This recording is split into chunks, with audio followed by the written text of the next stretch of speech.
Gracias a todos y a todas por acompañarnos hoy a esta charla, a esta conferencia, que se titula, como todos sabéis, Rusia invade Ucrania, geopolítica del conflicto. Bueno, no es muy necesario hacer una introducción de este tema, pero simplemente recordar que, bueno, tras unos movimientos previos de tropas y acercamiento a Ucrania, el pasado 24 de febrero, Rusia lanza una operación militar a gran escala que abarca distintos territorios de la zona oriental de Ucrania y que entre las que se encuentra también como objetivo aparentemente la capital Kiev. En parte fue un movimiento inesperado para mucha parte de la opinión pública europea y mundial, aunque los servicios secretos de algunos países ya habían advertido. Es también cierto que unos días antes, Vladimir Putin, Rusia, había reconocido la independencia de las repúblicas de Donetsk y de Lugansk como paso previo a una guerra que en realidad no llega a declararse en ningún momento y bueno, Rusia lo reconoce simplemente como una acción militar. La intervención se hace bajo el eslogan de la liberación y desnazificación de ciertos territorios ucranianos, pero como decíamos, el ataque se lanza sobre varias zonas del país. Desde entonces los acontecimientos se han sucedido, como todos sabéis también, a una velocidad que nos ha dejado, bueno, yo creo, a todos un poco sorprendidos, y el panorama geopolítico, tanto europeo principalmente, pero global, se ha modificado, creemos, de manera irreversible. A raíz de este conflicto nos surgen, supongo, a todos múltiples cuestiones. Las consecuencias que pueda tener para Europa seguramente serán muy importantes, ya lo son, y no solo, sino también a nivel global. Y una vez que el enfrentamiento está en estos momentos, no sabemos si enquistados, pero con poca apariencia de una solución a medio y a corto plazo, pues creemos que es de interés plantear esta cuestión y dedicar por lo menos una tarde a reflexionar. Y para ello tenemos el placer de tener con nosotros a una de las personas, yo creo que más demandadas últimamente por los medios de comunicación, una analista, en este caso de lujo, que es Ruth Ferrero Turrión, que es profesora de Ciencia Política y Estudios Europeos en la Universidad Complutense e investigadora adscrita al Instituto Complutense de Estudios Internacionales. Forma parte también del grupo de investigación Complutense GEMI, especializado en migraciones internacionales. Ha sido investigadora en diversos institutos y universidades, tanto americanas, inglesas y en diversos lugares de Europa, y también profesora visitante. Aparte de estas tareas como académica y como docente investigadora, desarrolla un trabajo profesional como consultora en instituciones y organizaciones internacionales como la FIAP o la European Training Foundation, entre otras, y también ha trabajado en labores de asesoría para gobiernos españoles, en particular para el Gabinete del Ministerio de Trabajo y Asuntos Sociales entre el 2004 y el 2006, y en el Gabinete del Presidente del Gobierno entre el 2006 y el 2011. En ambos puestos, evidentemente, relacionados con políticas migratorias y de política internacional.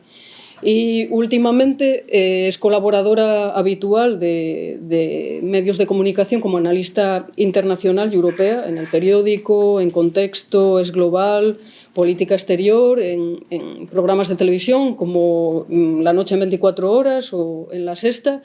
Y sin más, voy a dar paso a su intervención. Ruth, todo tuyo. Bueno, muchas gracias. Uno se queda siempre un poco abrumada con estas presentaciones porque es ir poniendo muchas cosas una detrás de otra y luego no es para tanto, no es tanto. Bueno, quiero agradecer la invitación a La Cultural. Para mí es un verdadero honor poder estar aquí esta tarde en una organización histórica de Gijón y bueno, ya digo que estoy encantada de estar en un entorno de estas características, en un edificio tan bonito, en el centro de Gijón. Es todo un lujo. Así que, bueno, espero que aguanten el tirón de la tarde. Yo intentaré ser algo dinámica y dar lugar también al debate, ¿no? Porque yo creo que que estamos en un momento crítico de la historia de Europa y de la historia del mundo con esta invasión a un Estado soberano provocada por una potencia imperial como es Rusia, y creo que es importante dejar muy claras algunas de las cuestiones que en muchos casos quedan un poco en el aire o por razones históricas no están siendo bien explicadas y generan bastante confusión. Voy adelantando que yo no tengo recetas para saber cómo va a acabar la guerra. Podemos dibujar algún tipo de escenarios plausibles en relación a cómo pueda ser el desenlace y intentar ver algunas tendencias que se están dibujando y que ya se venían dibujando desde hace años, pero los escenarios son muy cambiantes y todo depende además un poco de la voluntad de los propios líderes políticos que están involucrados en esta cuestión. Yo creo que una de las primeras preguntas que nos hacemos todas y todos tiene mucho que ver sobre las causas, ¿no?, de esta guerra, de esta invasión. No me voy a poner a explicar porque pueden leerlo y se ha explicado y hay muchos programas que lo han estado poniendo y contando, ¿no?, cuáles han sido, digamos, algunas de las cuestiones que pueden haber incitado a Vladimir Putin a lanzar una ofensiva de estas características contra el Estado de Ucrania. Pero sí que puedo hacerles un panorama cortito, breve, ¿no?, sin entrar en muchos detalles, y luego si alguien quiere algo más concreto, pues podemos profundizar en el caso. Bueno, en las causas, ¿por qué en este momento Moscú, el Kremlin, Vladimir Putin decide que es el momento de lanzar un ataque masivo contra Ucrania? Bueno, en primer lugar, hay un contexto que se viene dibujando desde hace ya tiempo, en el cual hay una percepción por parte de Moscú, también de Pekín, de una decadencia sostenida en Occidente, en lo que ellos denominan Occidente, en relación a cuestiones que tienen que ver con los valores, ¿no? Valores posmateriales, fundamentalmente. O sea, estamos transitando, ¿no?, en estos contextos, fundamentalmente desde el fin de la Guerra Fría. Las sociedades occidentales han transitado por unos cambios que han pasado de valores materiales a posmateriales, precisamente porque se han alcanzado unos niveles de bienestar muy sustantivos en gran parte de esas sociedades del norte global. Y entonces, bueno, pues se comienza a tener aspiraciones que van más allá del acceso a esos valores materiales, que tienen que ver, pues, con el acceso a la vivienda, un salario digno, ¿verdad? Esto probablemente a las generaciones jóvenes les suene un poco extraño, pero en los años 80 este era un poco lo que se estuvo consiguiendo, ¿no?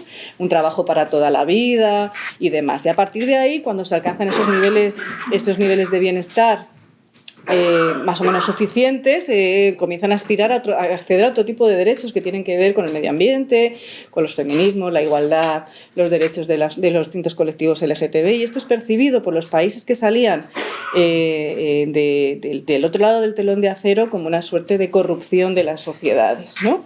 En el caso de líderes como Vladimir Putin, pero no solo, Vladimir Putin es quizás uno de los que mejor simbolizan esta cuestión, lo entienden este tipo de derivas como una suerte de corrupción de esas sociedades. Esto sucede, digamos, en el plano de lo moral, de los valores, pero suceden también más cosas. Sucede que cuando cae el muro de Berlín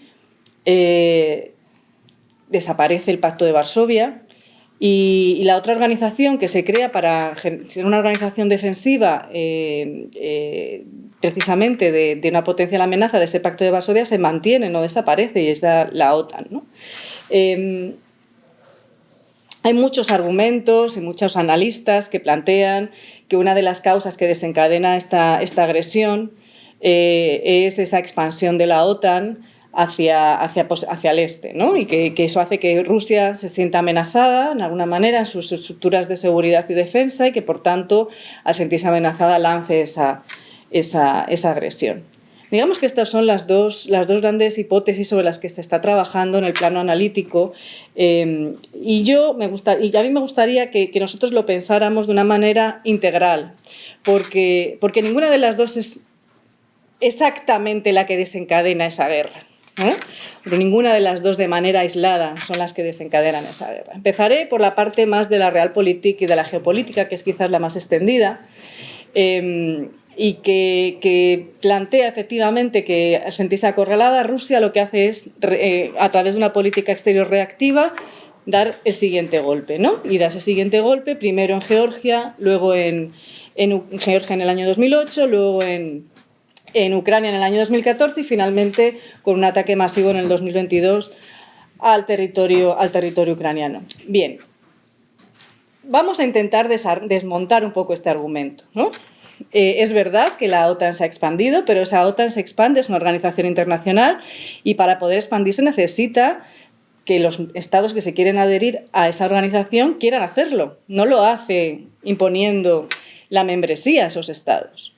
Y para entender por qué algunos estados han decidido incorporarse a la Alianza Atlántica, tenemos que saber qué es lo que ha pasado en la historia para que tengan tanto miedo al vecino ruso que quieran incorporarse a la Alianza Atlántica, ¿no? Y entonces ahí ya empezamos a tirar un poco de los libros de historia y ver, por ejemplo, que en el caso de Hungría, en el caso de la República Checa o en el caso de Polonia, que fueron los tres primeros estados que se suman a las estructuras atlánticas, bueno, pues hay un miedo terrible a revivir episodios como la Primavera de Praga o el Budapest de 1956, por poner dos ejemplos, ¿no? Podemos hablar también de lo que sucede en el 68 en Polonia o más adelante en los años 80, también en Polonia.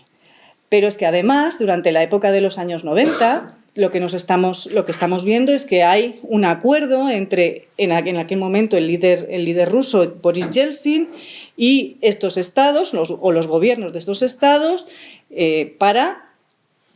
piden permiso, digamos, a Yeltsin para poder incorporarse a la OTAN, ¿no? Hay un episodio que a mí me gusta rememorar, que es cómo se decide la incorporación de Polonia a la OTAN a finales de los años 90. Y es en una reunión nocturna entre Yeltsin y Lech Walesa, rociada con mucho vodka y que termina de madrugada, los dos después de varias botellas de este licor, en el cual Yeltsin dice, venga, que se sume Polonia a la OTAN, ¿no? Con gran enfado, por cierto, de toda la delegación de la Federación Rusa, que por supuesto no estaba de acuerdo con esta decisión. Pero esto es simplemente para ilustrar, lo pongo encima de la mesa para ilustrar cómo sucedieron las cosas en aquel momento.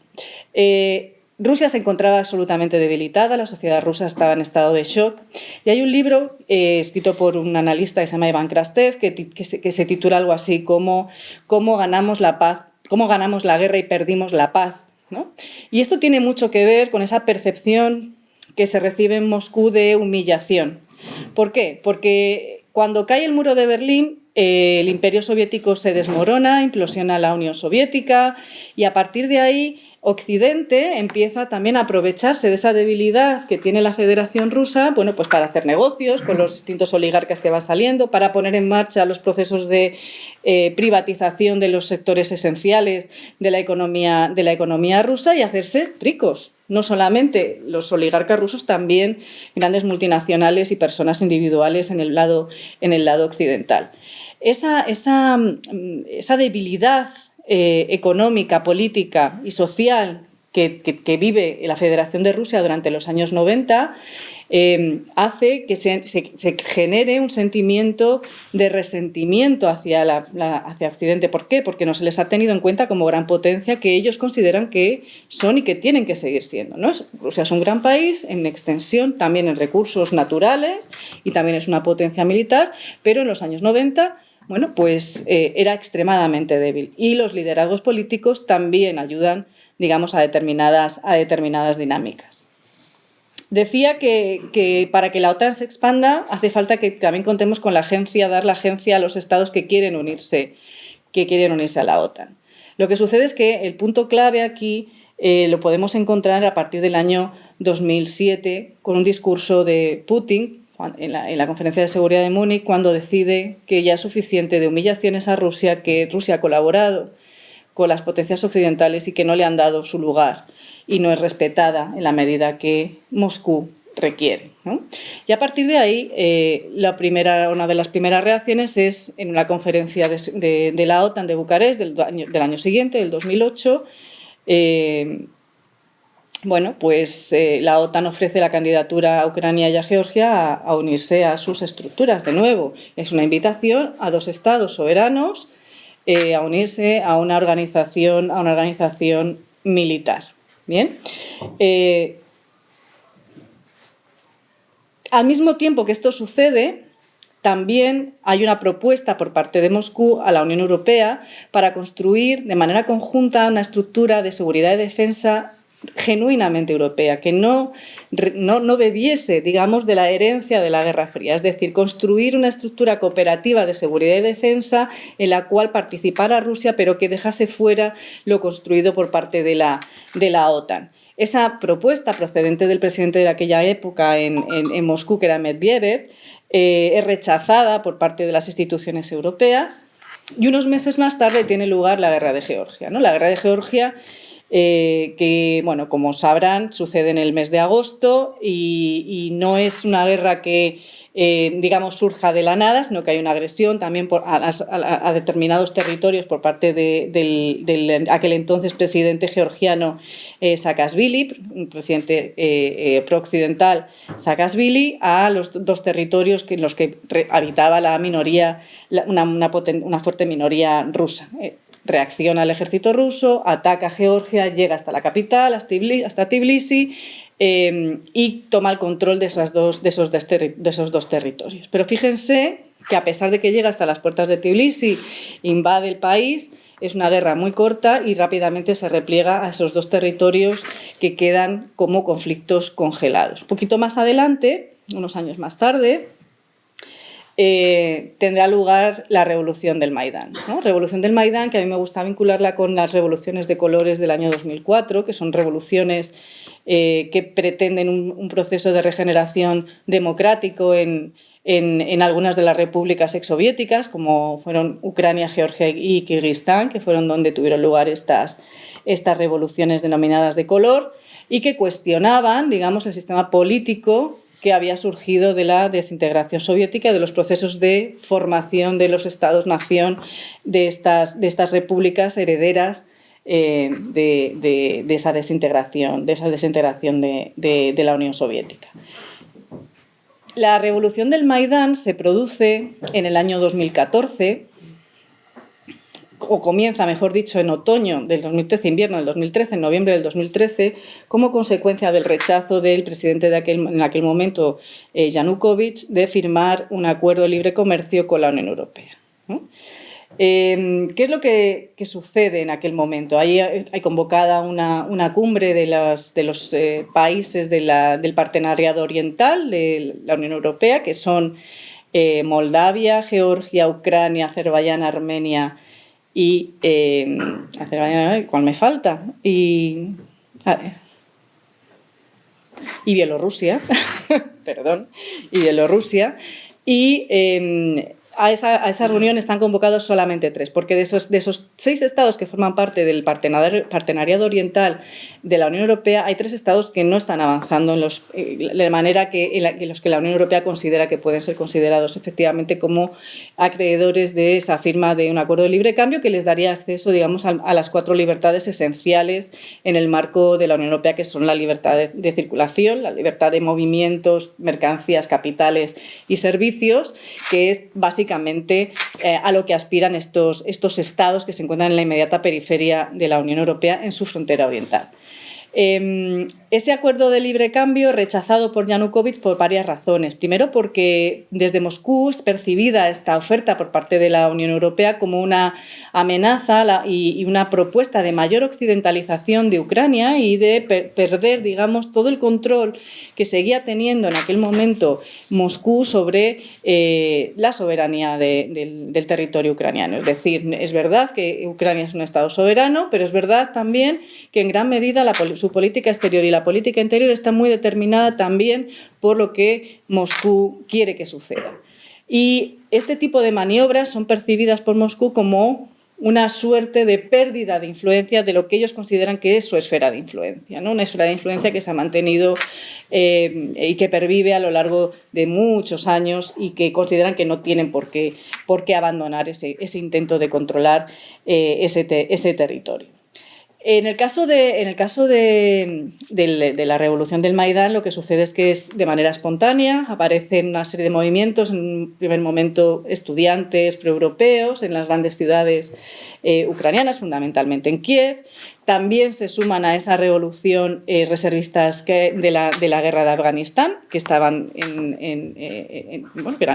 habían formado parte del ejército soviético en Afganistán, se suman contra esa decisión del gobierno ucraniano, y poco a poco eso se va convirtiendo en algo más extenso y tiene una serie de cambios, ¿no? Cuando se instalan en la plaza del Maidán, comienzan a aparecer otros corpúsculos de organizaciones más de extrema derecha, de derechas más violentas, que van expulsando progresivamente a toda esa pluralidad de personas que estaban también en la plaza, ¿no?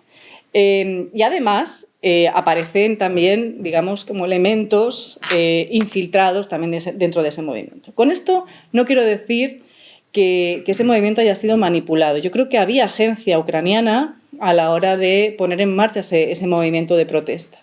Y que esa agencia, esa querencia por parte de la ciudadanía ucraniana de levantarse contra una decisión que consideraban que no tenía que haber sido en la forma en que se había adoptado, fue aprovechada también por elementos extranjeros para azuzarla y amplificar, digamos, el efecto sobre el sistema político ucraniano. Esta revuelta deriva finalmente en una salida abrupta del poder por parte de Yanukovych, que huye a Rusia, y comienza, digamos, una nueva fase en la historia de Ucrania. Rusia, al ver que pierde el control del gobierno en Ucrania, como todos ustedes saben, anexiona Crimea a través de un referéndum muy cuestionado, pero de manera pacífica, y comienza una ofensiva, comienza una guerra por parte de milicias prorrusas en la región del Donbass, que son las regiones occidentales, que es un conflicto que se mantiene vivo durante 8 años hasta ahora. Es decir, la guerra no comienza el 24 de febrero del 2022, sino que había comenzado ya hace 8 años en esas provincias orientales de Ucrania. Esta es una de los relatos que pueden llegar a explicar o que intentan explicar en cierta medida algunas de las causas que pueden haber llevado a Vladimir Putin a poner en marcha esta invasión. La segunda es aquella que tiene que ver, que les decía al principio, con ese temor a ese proceso de occidentalización y democratización de sociedades que considera que, como sociedades eslavas, pertenecen a esa gran nación eslava y que, por tanto, no deben de ser corrompidas por esos valores que se consideran que no son los adecuados para la vida en esos territorios. Pero déjenme que añada algo más, que es algo que no se suele decir y que yo creo que es fundamental para entenderlo, y es que detrás de todo esto también tenemos unas aspiraciones imperiales rusas. Rusia ha sido un estado imperial, ha sido una nación imperialista en esa zona del mundo. Parece que siempre estamos mirando, ¿verdad? O cuando hablamos de aspiraciones imperiales siempre miramos hacia Occidente, y yo creo que una de las cuestiones que han sido poco analizadas, especialmente desde España y desde determinadas posiciones ideológicas, es que también hay aspiraciones imperiales procedentes del este. Y que en este caso, además, son muy violentas y son muy agresivas y son muy asertivas en relación a otras naciones que la propia nación rusa o el Estado ruso considera que son parte de su propia esencia, ¿no? Es decir, se les arrebata a determinadas comunidades políticas su propia agencia política, la propia autonomía a decidir qué es lo que quieren ser, ¿no? Hay una imposición por parte de esa idea imperial, en este caso idea imperial rusa, de controlar a aquellas comunidades que considera que históricamente les han pertenecido. Y yo creo que esto en ningún caso es aceptable en un mundo en el cual, bueno, pues hay estados soberanos, hay comunidades políticas, hay demos que se han constituido y que tienen la capacidad además de decidir qué es lo que quieren ser y cómo articular sus dinámicas políticas. Decía que ¿cómo podemos identificar las causas de esta invasión? Yo creo que el momento exacto en el que Moscú decide poner en marcha esta guerra imperial de agresión contra Ucrania tiene que ver con la detección de grandes debilidades en lo que considera que es Occidente. Y esas grandes debilidades se pueden resumir en 3 grandes bloques, que son, por un lado, la atropellada salida de Estados Unidos de Afganistán el verano pasado, es decir, percibe debilidad en la gran potencia global militar, ¿no?, que ha perdurado desde el fin de la Guerra Fría, que es Estados Unidos, eso por un lado. En segundo lugar, percibe división en el seno de la Unión Europea, es decir, si yo ataco ahora, no va a haber una capacidad de reacción, primero porque Estados Unidos está débil, lo hemos visto en Afganistán, y segundo porque en la Unión Europea hay muchas disputas. No va a haber tiempo a que haya una reacción unitaria en contra de la acción militar que yo quiero poner en marcha en Ucrania. Alemania necesita mi gas y mi petróleo, Orbán está haciendo de las suyas en el marco del Consejo Europeo, y, por lo tanto, no hay capacidad de toma de decisiones de manera unánime y fuerte en relación con cualquier acción militar que yo vaya a tomar. Y tiene razones para pensar que esto es así, porque se anexionó Crimea y no pasó nada, no hubo una intervención de la OTAN, no hubo una gran imposición de sanciones por parte de la Unión Europea, Estados Unidos o Naciones Unidas en relación con esa vulneración del derecho internacional. Por tanto, nada le hacía pensar a Putin que una acción de este tipo podría generar otro tipo de reacción. Y el tercer bloque, digamos, de percepción de que era el momento adecuado estaba ya centrado, eso sí, en el nivel local, que es qué estaba pasando en Ucrania en aquel momento. Y en aquel momento lo que estaba pasando en Ucrania es que tenía a sus ojos un líder débil. Zelensky llega al poder en el año 19, llega al poder como un candidato, digamos, antisistema, entre comillas, muchas comillas. ¿Por qué? Porque es el primer candidato a la presidencia ucraniana que no es un oligarca, aunque está apoyado por un oligarca, que es el dueño de la televisión en donde él trabaja, y llega con un programa electoral de lucha contra la corrupción. Ucrania es un país mafioso, controlado por las grandes oligarquías que controlan la economía, exactamente igual que lo que sucede en Rusia y en otros países del espacio postsoviético. Y además se encuentra en ese momento con unos datos de popularidad muy bajos, porque no está cumpliendo con el programa, no ha combatido de la manera de lo que se esperaba de él contra la corrupción, no ha terminado con la guerra tampoco en las provincias orientales. Recordemos que en el año 19 seguía la guerra en el Donbass. Hay unos acuerdos que son los acuerdos de Minsk que Rusia y Ucrania se habían comprometido a implementar y que ninguna de las dos partes cumplió. Y Zelensky tampoco avanzaba, digamos, en esa situación, lo que le hacía perder popularidad entre la población. Pero es que además se encontraba enzarzado en una lucha política con el anterior presidente de Ucrania, Petro Poroshenko, el rey del chocolate, y con el hombre más rico del país, que es me he apuntado aquí, Akhmetov, ¿vale? Espero no haberles aburrido. No creo. Bueno, esa percepción de debilidad, o esas 3 percepciones de debilidad en 3 ámbitos diferentes, a nivel global, a nivel regional y a nivel local. En el ámbito local, debilidad de Zelensky; en el ámbito regional, la debilidad de la Unión Europea; en el ámbito global, la debilidad de Estados Unidos, que además observa cómo está en una guerra abierta, ¿no?, y muy tensionada con China en términos fundamentalmente económicos y comerciales, hace que Vladimir Putin tome la decisión de poner en marcha esta ofensiva militar en Ucrania. ¿Con qué idea?, ¿no? Y aquí podemos pasar a la segunda parte de la exposición. ¿Cuál era la idea inicial del Kremlin al lanzar esta ofensiva? Bueno, pues la idea era, hay un líder débil en Kiev, lo que puedo hacer es meterle miedo, que esta persona salga del poder y poner un gobierno títere para poder controlar a Ucrania. No quiero que Ucrania se me salga del carril, no quiero que se europeice, no quiero que se occidentalice más de lo que a mí me conviene, y por tanto lo que tengo que hacer es volverla a traer al redil, ¿no?, de mi área de influencia.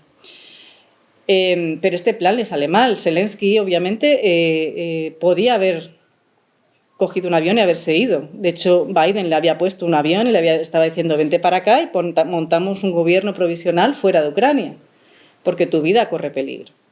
Y Zelensky decide quedarse. Y esto es fundamental para el devenir de los acontecimientos durante estos 2 meses que llevamos ya prácticamente de guerra, porque esto hace que ese vacío de poder no se genere y que Rusia tenga que entrar con toda su artillería en una buena parte de las fronteras inmediatas del territorio ucraniano, ¿no?, con las consecuencias que estamos viendo además en las últimas semanas. Y entra con la artillería y empieza a haber muertos y empieza a haber una agresión que hemos visto también, por cierto, cómo opera el ejército ruso en Siria o en Chechenia. Por tanto, sabemos de la capacidad de la artillería rusa a la hora de destruir ciudades a sangre y fuego. El objetivo de Putin con esta invasión era controlar el devenir de Ucrania en el ámbito local. En el ámbito europeo lo que quiere es cuestionar una arquitectura de seguridad y defensa europea en la cual se ha ignorado a Rusia, ¿no? Ya lo había impugnado en la conferencia de Múnich del año 2007 y ahora estaba cumpliendo esa impugnación que ya había descrito en el año 2007. Fíjense si no venía avisando, ¿no?, de lo que podía llegar a suceder. Y también en el ámbito internacional, estableciendo una alianza estratégica con China. Quiero recordarles aquí aquel documento que sacan el líder chino y Vladimir Putin durante los Juegos de Pekín, ¿no?, de este año, durante los Juegos de Invierno, en la que plantean que efectivamente ellos se consideran aliados estratégicos y que además creen que el corpus de valores sobre el que sus sociedades están construidas es el que realmente deberían de imperar, y que además quieren que aquellos territorios que ellos consideren tienen que ser, digamos, organizados de esta manera. Estas, digamos, que son los detonantes de la guerra, ¿no? Pero la guerra, claro, ha seguido por otros cauces, porque ha habido varios errores o varios escenarios que no habían sido contemplados por parte de Moscú. El primero de ellos, la resistencia ucraniana. No contemplaba que Zelensky se quedase y no contemplaba la labor de comunicación política y de marketing político que ha llevado a cabo Zelensky, que ha conseguido que prácticamente todo el norte global empatice con la posición ucraniana en esta guerra. No contaba con que los ucranianos iban a estar al pie del cañón y no iban a abandonar, digamos, nunca mejor dicho, al pie del cañón, abandonar sus posiciones e iban a aguantar y no rendirse, ¿no? Y esto lo estamos viendo, por ejemplo, en Mariupol, ¿no? Pero también en Kharkiv. Y no contaba, sobre todo, con una unidad de acción que ha estado desplegada por parte de Estados Unidos, la Unión Europea y el Reino Unido, en dar una respuesta unitaria y muy potente a la agresión militar, ¿no? Y que se ha hecho en varios frentes, ¿no? Y estos dos errores estratégicos, estos dos escenarios que no consideraba el Kremlin plausibles, están haciendo que esa ofensiva, que en principio no tendría por qué haberse dilatado mucho en el tiempo debido al gran desequilibrio de fuerzas militares entre Ucrania y Rusia, se esté dilatando y, de hecho, parece ser que a lo que vamos es hacia una guerra de desgaste fomentada también por las potencias occidentales, pero ahora llegaremos a ese otro punto, que es donde está el gran debate, digamos, en el marco del debate político, ¿no?, actual. Decía que esos errores han hecho que primero se tenga que retirar del asedio a Kiev, que ha tenido que reconfigurar su aparato discursivo en relación con su propia opinión pública para tener algo que vender como victoria el día 9 de mayo, que es el día de la victoria, de la Gran Guerra Patria, el fin de la Segunda Guerra Mundial, y centre, digamos, su principal objetivo en el control de los territorios del Donbass, de las provincias orientales de Ucrania, que en realidad era el objetivo original, ¿no?, de todo este ataque. Controlar Lugansk y Donetsk. Recordemos, la guerra en el Donbass, en Donetsk y en Lugansk, había comenzado ya en el año 2014, llevamos 8 años de guerra, 14.000 muertos. Rusia controlaba un tercio de esas dos provincias, por tanto no controlaba todas las dos provincias, sino solo una parte de ellas, y tiene a su vez el control de Crimea y necesita vender a su población que ha conseguido controlar todas las zonas pobladas por población rusófona que habitan en el territorio ucraniano, ¿no?, porque desde su punto de vista efectivamente hay o está habiendo un genocidio contra la población rusa, ¿no? Esto es lo que es el argumento que plantea el Kremlin. Si nos vamos a los datos empíricos de lo que ha sucedido durante estos 8 años en el Donbass, que yo creo que es interesante porque además son públicos, es bueno que la organización encargada de hacer el monitoreo de lo que ha sucedido esos años en esta región ha sido la OSCE, y ahí se puede ver perfectamente cuando ha habido vulneraciones de los acuerdos de Minsk, el número de muertos, de dónde han sido los muertos, han sido por las dos partes, ha habido vulneración de los acuerdos por ambas partes, etcétera, etcétera. Bueno, no hay razones para pensar que haya habido efectivamente un genocidio ni de un lado ni del otro. Cuidado, no. Creo que cuando se habla de genocidio hay que ser muy cautelosos y sobre todo hay que esperar a tener todas las pruebas concluyentes, etcétera, etcétera. En el caso del Donbass, que es en donde estamos ahora, la victoria que puede vender Vladimir Putin a estas alturas del año es el control de Mariupol, el conseguir ese corredor terrestre que vincule las dos provincias del Donbass con Crimea, el territorio de la ciudad de Jersón, que es una de las primeras ciudades, si recuerdan, si han estado siguiendo el conflicto, sale siempre en las noticias, ¿no?, de Jersón. Y Jersón es muy importante por una razón, porque Crimea no tiene agua potable. Y Jersón es la ciudad que provee de agua potable a Crimea. Por tanto, estratégicamente era fundamental tener el control militar de Jersón para poder abastecer de agua a Crimea. Por tanto, si consigue el control de todo ese territorio, permite vender el día de la victoria, que controla toda la región del Donbass, que ha conseguido abastecer a Crimea, pero es que además de pedrea, digamos, puede vender que controla todo el mar de Azov, en donde han sido descubiertos recientemente unas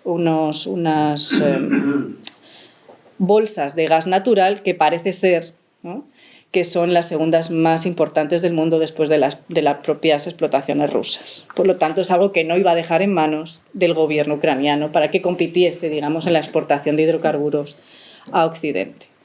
Y es de hoy mismo, me lo he apuntado porque tengo muy mala memoria, me lo tengo que apuntar todo, que el alto Estado Mayor de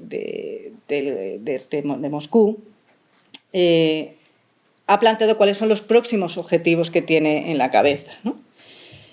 Y son los siguientes: el control total del Donbass, es decir, una vez se da por controlada la ciudad de Mariupol, ya saben que en Mariupol han decidido que no se va a seguir atacando, que lo que se va a proceder es a un asedio hasta que la gente o muera de hambre o se rinda, y por lo tanto no van a gastar ni una sola bala más ni munición en el asedio a Mariupol, en intentar controlar a la gente que está en la acería de Mariupol, y de esta manera desviar parte de las fuerzas militares a otras zonas del Donbass que todavía tienen que controlar.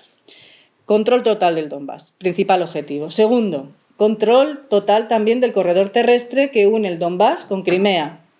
Por tanto, control del Mar de Azov, unidad territorial en ese ámbito. Y la tercera, que me parece muy relevante, sobre todo de cara a las próximas semanas y meses, es algo que aparece casi por primera vez, no la primera parte de mi frase, sino la segunda, que ahora van a ver, control del sur de Ucrania. Esto ya lo habíamos visto que se había intentado una ofensiva también por mar a la ciudad de Odessa, pero aquí lo relevante me parece la segunda parte de la frase del Estado Mayor, que dice que se quiere tener acceso a Transnistria vía terrestre por el sur de Ucrania.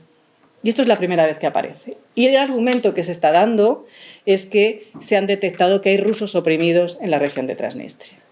Y esto antes no había salido en ninguno de los discursos de estos 2 meses.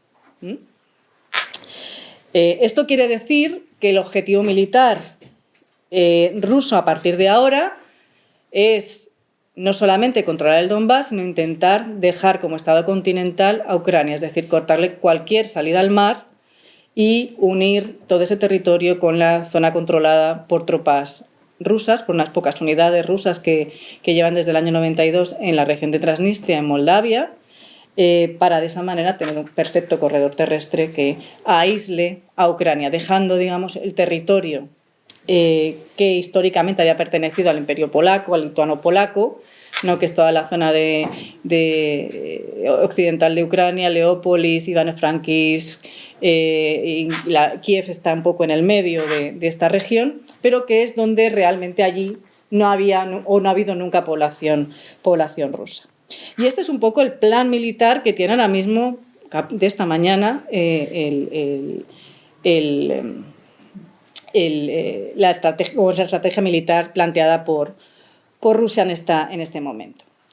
Esto en cuanto al teatro de operaciones en el marco local, que es Ucrania. Si pasamos a un plano más general, me gustaría abordar también la cuestión de la Unión Europea, ¿no? ¿Cómo ha reaccionado la Unión Europea? ¿Qué papel está jugando la Unión Europea?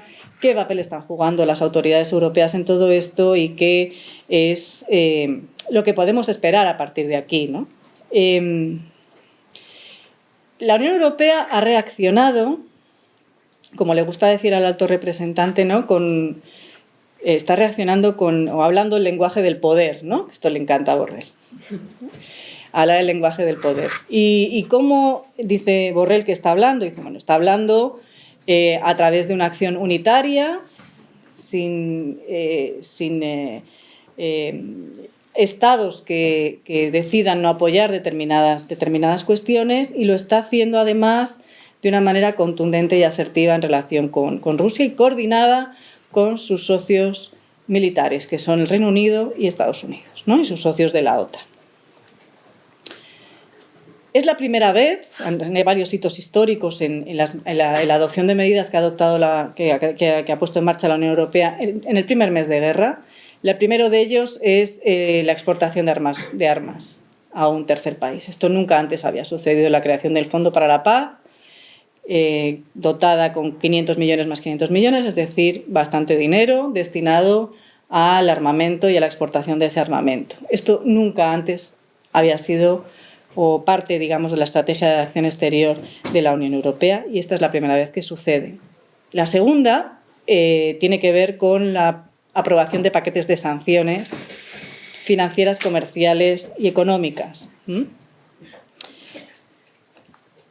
Es importante tener en cuenta que en un mes se han aprobado 5 paquetes de sanciones.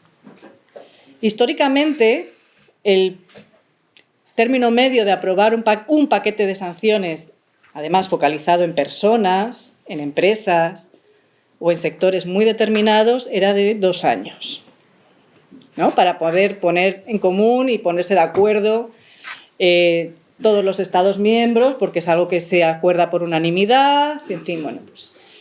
Es decir, primera característica de la aprobación de paquetes de sanciones, la rapidez con la que se han aprobado 5 paquetes de sanciones. 5 paquetes de sanciones que van más allá de sancionar a un grupo de oligarcas, a un grupo de personas cercanas a Putin o al propio Putin, y que va mucho más allá de tener como foco algunos sectores específicos de la economía. Han ido a por todo, ¿no?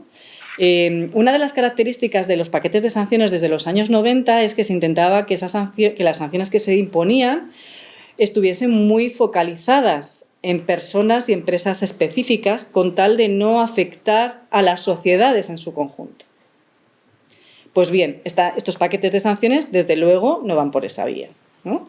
Las hay muy focalizadas, los que se llaman las sanciones targeted, que son pues eso, muy concentradas en personas, en oligarcas, en empresas, pero lo que estamos viendo es que se han aprobado paquetes de sanciones financieros que afectan de manera transversal a la práctica totalidad de la sociedad rusa. También estamos viendo que hay otras sanciones que, sin embargo, no se han activado. ¿Por qué? Porque hay resistencia también por parte de los estados miembros. No voy a hablar de los hidrocarburos, pero el comercio de bienes de lujo. No han sido los estados los que están apoyando la aprobación de paquetes de sanciones contra la exportación de bienes de lujo, son las propias marcas. Pero no han sido los estados, ¿no? Ha sido Chanel, pero no ha sido un estado que decida cortar ese comercio de bienes de lujo. Es decir, la diplomacia corporativa está operando. En el tema de hidrocarburos hemos visto cómo también se ha acelerado parte de esas sanciones, pero sobre todo en el ámbito financiero, a través del desenganche del sistema SWIFT de algunos bancos rusos. Pero fíjense que no de todos los bancos rusos, solo de algunos y solo de aquellos en los cuales no había transacciones para la compra y venta de hidrocarburos. Es decir, si tú desenganchas una entidad financiera del sistema SWIFT, la desenganchas tanto para cobrar como para pagar. Y por tanto, si tú estás comprando gas y no tienes la entidad operativa, no puedes comprarlo. Por tanto, sí, paquetes de sanciones, quizás los más duros de toda la historia, pero fíjense además que otra de las características de las sanciones, que también se dice bastante poco, es que cuando se impone un paquete de sanciones a un país específico, la idea es que cuando termina la situación que ha provocado la aprobación de ese paquete de sanciones desaparece. Esto significa que si en un momento determinado terminase la guerra, todas esas sanciones tendrían que desaparecer. ¿Esto es lo que quiere Occidente? ¿Esto es lo que quiere la Unión Europea? Yo creo que no. Yo creo que no. Y me voy a explicar. La forma en la que han sido aprobadas con esta rapidez y con esta amplitud de estos 5 paquetes a lo largo del mes y estos últimos que estamos viendo ahora, que afectan también al carbón y al petróleo, están llegando al límite de la capacidad sancionadora de la Unión Europea. Y esto además está siendo combinado con esa exportación de armas a Ucrania. Exportación de armas que en principio eran defensivas, pero que ahora tanto Estados Unidos como Polonia como el Reino Unido están presionando también al resto de socios para que pasen a un segundo nivel. ¿Por qué? Porque el desarrollo de la guerra en el terreno necesita de armas más pesadas, de equipamiento más pesado. Hasta ahora todos los combates, si se acuerdan, eran por la zona norte, ¿no?, en la frontera, y en la zona oriental. Pero si vamos a la cuenca del río Dnieper, lo que tenemos es una gran estepa, y ahí lo que hacen falta son tanques. Son tanques y aviones que controlen el espacio aéreo. Y eso necesita Ucrania, eso necesita el ejército ucraniano. Y eso es lo que está pidiendo a los aliados occidentales. Si ¿Queremos mantener las sanciones? Y si tenemos que exportar estas armas, a lo que estamos yendo, y aquí voy a ir a uno de mis últimos puntos, porque no me quiero alargar tampoco muchísimo, vamos como vamos de tiempo. Eso quiere decir que Occidente, a lo que va, y el objetivo que tiene es ir hacia una guerra de larga duración. El dilema es larga duración o corta duración, y el planteamiento de la hipótesis es: si es de larga duración hay más posibilidades de hacer caer al régimen de Putin, y si es de corta duración será Ucrania la que pierda, ¿no? Este es el planteamiento, y está complicado armar algo alternativo a estas dos cuestiones, y se lo digo que llevo muchos días intentando buscar alguna salida a este callejón sin salida aparente, ¿no? Por tanto, esta es la forma en que ha reaccionado la Unión Europea, pero quiero, además, avanzar a algunos escenarios que también me preocupan en relación hacia dónde puede estar evolucionando la Unión Europea como consecuencia de la guerra, ¿no? Les decía al principio que nada va a volver a ser como era antes de esta guerra. Entre otras, la Unión Europea no va a volver a ser igual. Y esto me preocupa tremendamente, porque creo que ahora mismo a lo que estamos tendiendo es a relegar a un segundo plano todo el corpus de derechos y libertades en los que se han ido construyendo desde el comienzo del proceso de integración europea, que también se han ido desarrollando en los Estados miembros, por supuesto, a nivel de Estados miembros, y se está quedando relegado a un segundo plano para priorizar cuestiones que tienen que ver con la seguridad y la defensa. Y eso se ve de manera muy clara en cómo se están suspendiendo las sanciones, por ejemplo, a estados que incumplen con el acervo comunitario o con los valores recogidos en lo que se supone que es el Estado de Derecho, ¿no? Y me estoy refiriendo a Polonia, ¿no? Las sanciones que tendrían que haberse puesto ya en marcha por su incumplimiento en materia de daño estructural al Estado de Derecho en el Estado polaco han sido suspendidas precisamente porque nos encontramos en una guerra y ahora mismo no estamos para mirar a cuestiones que tengan que ver con derechos y libertades. Porque lo prioritario es la seguridad. Y les decía que esto me preocupa porque me parece que el miedo a los europeos nos está llevando precisamente a abandonar el eje de nuestra propia esencia, que es esa defensa de los derechos y libertades que nos hemos dado.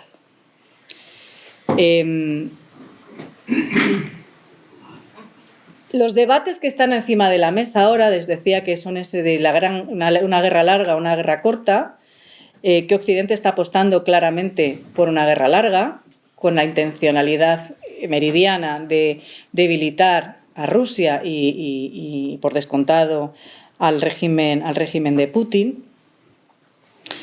Y en los debates que se plantean, quizás en colectivos más pequeños, pero que se plantean sobre todo en el marco de la izquierda, tienen que ver con el posicionamiento en relación a qué hay que hacer, ¿no?, en relación con la guerra. Hay que intentar un diálogo como sea, ¿no? ¿Con quién? ¿No? Automáticamente mi pregunta es: ¿con quién dialogamos? ¿A quién se le ofrece ese diálogo? Si efectivamente el derecho a la legítima defensa tiene que ejecutarse de la forma en la que se está haciendo. Estas son preguntas que yo me hago, yo no tengo respuestas claras, ¿no? Tengo muchas dudas en relación con todo esto. Y de qué manera, si efectivamente se están enviando armas, como se está haciendo, cómo se controlan esas armas, ¿no? Y sobre todo si vamos a empezar a utilizar armas que ya no van a ser de tipo defensivo, sino también ofensivas, ¿no? Fíjense que una de las cosas que planteaba Borrell en alguna de sus declaraciones es que se les daría armas a todos los que quisieran o pudieran usarlas. Y esto es peligrosísimo desde mi punto de vista, ¿no? Porque esto genera un gran descontrol. Yo creo que hay preguntas que tendremos que ir haciéndonos y tendremos que reflexionar sobre todas ellas, y es que queremos una guerra corta, y si queremos una guerra corta, ¿qué es lo que pasaría? Y lo que pasaría sería que efectivamente Ucrania quedaría amputada por algunos de sus territorios, ¿no? Hay quien dice, mira, de verdad que les den el Donbass y ya nos quitamos esto de en medio ya, pero claro, es que Ucrania tiene su propia agencia y tiene su propia capacidad de decidir políticamente, ¿no? O al menos debería de tenerla, la capacidad de decidir si quiere o no quiere renunciar, digamos, a esos territorios. Y si es una guerra larga, tenemos que también ser conscientes de lo que eso implica, que es más armamento, sociedades más militarizadas, debilitamiento, por supuesto, de Rusia, una mayor rusofobia, etcétera, etcétera, etcétera. Por tanto, tenemos aquí varios debates abiertos que no tienen por sí mismos una respuesta sencilla. Y ya ahora ya sí para cerrar un poco y dar el plano más general de ese tercer nivel, que es el nivel internacional, más global, ¿no? Hemos un poco abordado la parte local, la parte regional y ahora la más global. Bueno, eso es ver hacia dónde nos estamos dirigiendo, ¿no?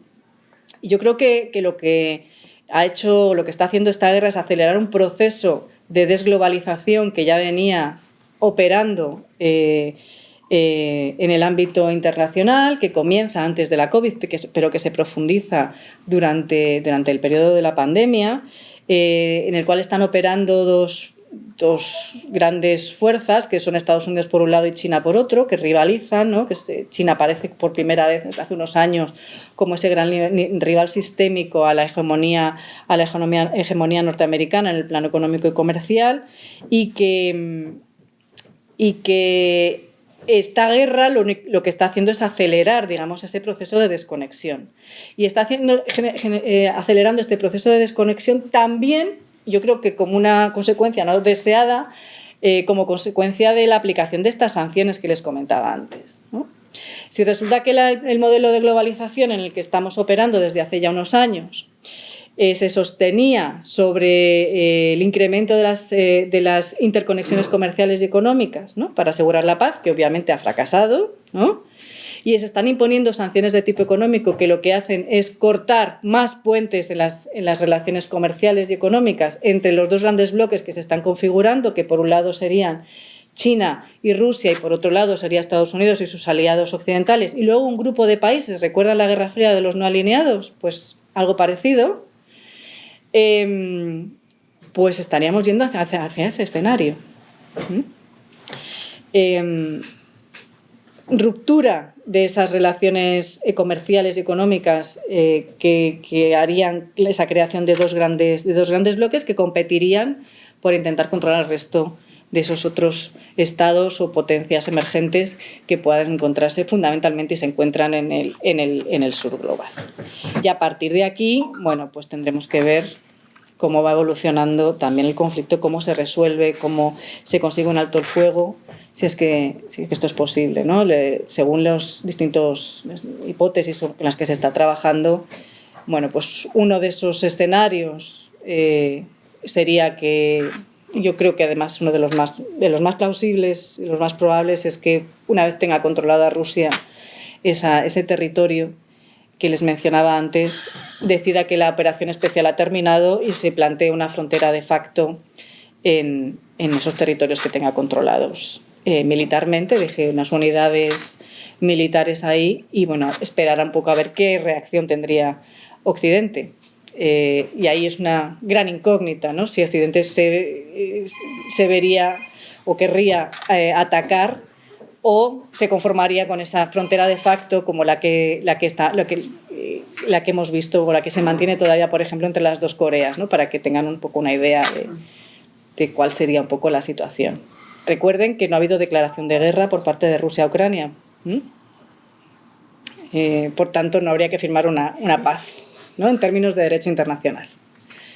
Y yo creo que lo voy a dejar aquí quedo abierta a sus comentarios y demás. Creo que más o menos hemos puesto todas las manzanas o todas las piezas en la mesa y a partir de aquí podemos profundizar en algunos temas. Bueno, creo que ya hay peticiones de intervención del público. Yo no sé si... Bueno, de momento solo hay una pregunta. Puedes realizarla ya directamente cuando quieras.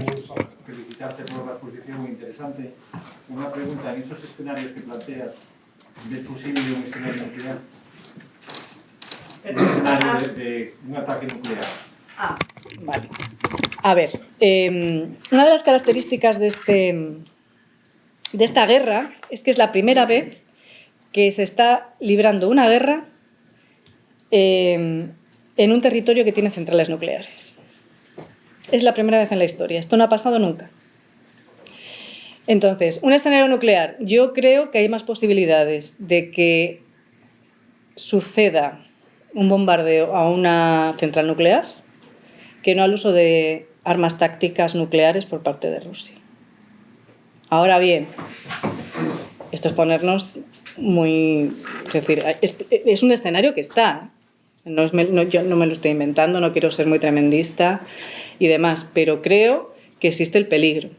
Pero existe más peligro de que eventualmente pueda haber un bombardeo específico a una central nuclear en Ucrania a que haya una utilización de armas tácticas, ¿no? De hecho, es interesante ver dónde están situadas las centrales nucleares en Ucrania, ¿no?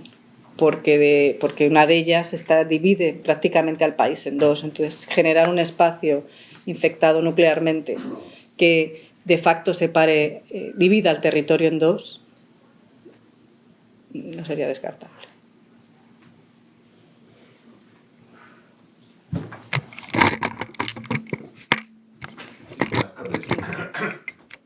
Mi pregunta iba en la dirección de cuál es el papel que está jugando Estados Unidos en todo eso. ¿Hasta qué punto la Unión Europea está siendo autónoma o realmente estamos siendo de nuevo presionados por Estados Unidos? Gracias. Bien, ¿respondo? Bien. Bueno, pues esto lo tengo aquí apuntado porque ya sabes que me lo apunto todo y, por supuesto, sí que era algo que creo que es relevante, ¿no? Es una pregunta extremadamente relevante. La Unión Europea, cuando comienza la guerra, está en un momento de intentar desarrollar lo que se ha denominado la brújula estratégica, que es el instrumento de esa autonomía estratégica en la que se lleva trabajando ya durante algunos años. No es algo que sea nuevo de Borrell ni de von der Leyen, sino que ya desde el año 2013 ya aparecían algunos documentos de la Unión Europea, que comienza como una doctrina vinculada a cuestiones de seguridad y defensa, pero que con el tiempo va tomando más forma y es mucho más amplio que todo esto y tiene que ver con la economía verde, con la transición digital, etcétera, etcétera, ¿no? También por esa visión que hay en Europa de que las prioridades de Estados Unidos ya no están en Europa, sino que están en el eje Asia-Pacífico y que Europa ha perdido relevancia geopolítica. Y que para recuperarla es importante, primero, ser autónomo, segundo, ser tenida en consideración como una potencia global y no dependiente de otras potencias, en este caso de Estados Unidos. ¿Qué es lo que está sucediendo con esta guerra? Pues que estamos yendo al rebufo de Washington, ¿no? El papel de Estados Unidos es de liderazgo absoluto, ¿no? Está reforzado claramente, primero, el eje atlántico, euroatlántico. En segundo lugar, Europa ha vuelto a renunciar una vez más a sus intereses estratégicos.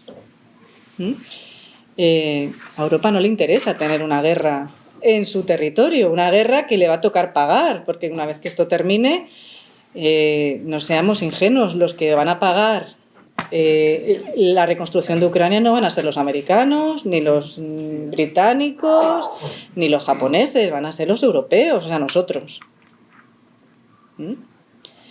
Y esto es algo que yo creo que es como para al menos reflexionar sobre ello, ¿no? Y sí, se está perdiendo autonomía, pero es que tampoco la hemos tenido tanta nunca.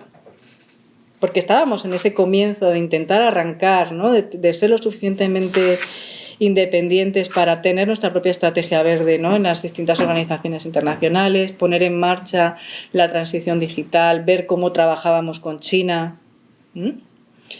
Y de repente sucede esto, ¿no? Y nos pilla un poco con el pie cambiado. Entonces, claro, esto es algo que también tenemos que preguntarnos cuando analizamos una situación de estas características. ¿Quién está ganando y quién está perdiendo? ¿Y quién va a ganar y quién va a perder? Sabemos quién va a perder la ciudadanía ucraniana, va a perder la ciudadanía rusa, van a perder las sociedades europeas, pero ¿quién va a ganar? ¿Quién está ganando? Está ganando en términos geopolíticos China, en términos económicos las grandes empresas armamentísticas, ¿no? En términos económicos Estados Unidos, que vende su gas licuado a Europa, un gas que no viene de Rusia. Bueno, yo creo que esto son preguntas que hay que intentar ir respondiendo, ¿no? Y que además nos ayudan también a entender un poco por qué hay un interés en que bien sea la guerra más larga o bien sea la guerra más corta. No sé si me habéis preguntado algo más, ¿no? No, pero si me dejas pregunto. Yo no sé quién de los tres levantó la mano primero. Empezamos por aquí y luego usted y luego al final. Sí, un comentario nada más a los antecedentes. Cuando el último gobierno de Gorbachov, que era el año 89, bueno, cuando se convenció en un tratado no escrito, pero tácito, de que la OTAN no iba a crecer, que no se iban a sumar más miembros, lo que fue aceptado, a la vista de los acontecimientos ingenuamente por Gorbachov, nos encontramos que en unas décadas, en unos quinquenios, tiene ni más ni menos que 13 o 14 miembros más. Naturalmente creo que se utilizó el argumento de que los pueblos, las naciones son quienes para aspirar. Pero hay un dicho español que dice que contra el vicio de pedir, la virtud de no dar. Y yo creo que la prudencia política de Estados Unidos demandaba que no se aceptase la voluntad del ingreso. Porque yo creo que en el fondo de todo está este problema que para mí es nuclear. La ampliación incumpliendo lo acordado de no ser incrementada el área de influencia de la OTAN. Si encima tenemos la expectativa de que se pueda sumar todavía en un futuro casi inmediato más miembros que van a encorsetar más, ¿en qué quedan las promesas iniciales que se le hicieron a Gorbachov?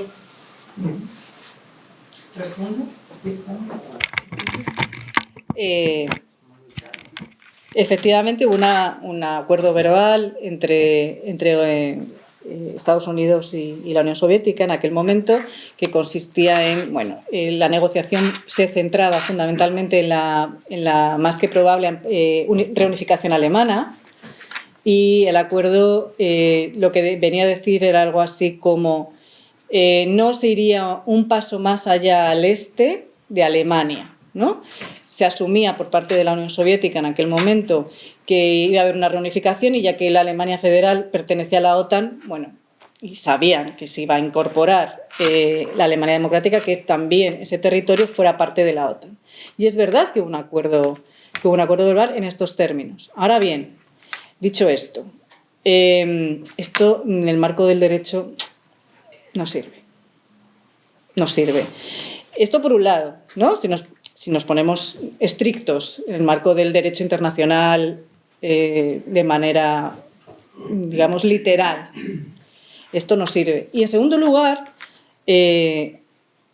asumir que el Imperio Soviético y sus estados satélites, una vez desaparecido el Imperio Soviético, no tendrían capacidad de agencia, era asumir mucho. Para empezar, Gorbachov en el año 89 no sabía que se iba a disolver la Unión Soviética. Estaba viendo que había cambios, pero no pensaba que iba a implosionar la Unión Soviética. Una vez que sucede esa implosión, lo que negocia Yeltsin, que ahí yo creo que es más acertado quizás esto, es, venga, va, ¿no?